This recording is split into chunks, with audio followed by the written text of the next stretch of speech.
Warahmatullahi wabarakatuh. Saya Panglima Pos 08 Tim Pemenangan Prabowo Sandi Sulawesi Selatan sangat kecewa dengan sikap beliau yang tidak menghargai jeripaya dan perjuangan relawan selama ini. Nyawa bahkan menjadi taruhan bagi masyarakat, dan kami menagih komitmen Prabowo bahwa akan menolak pemilu curang, dan akhirnya ternyata mereka bergabung dengan Cemong. Oleh sebab itu, bentuk kekecewaan kami membakar bendera perjuangan yang selama ini sebagai tanda kekecewaan kami terhadap Bapak Prabowo yang selama ini kami berharap dialah yang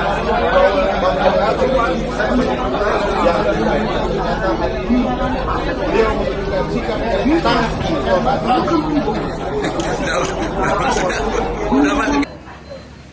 Haus.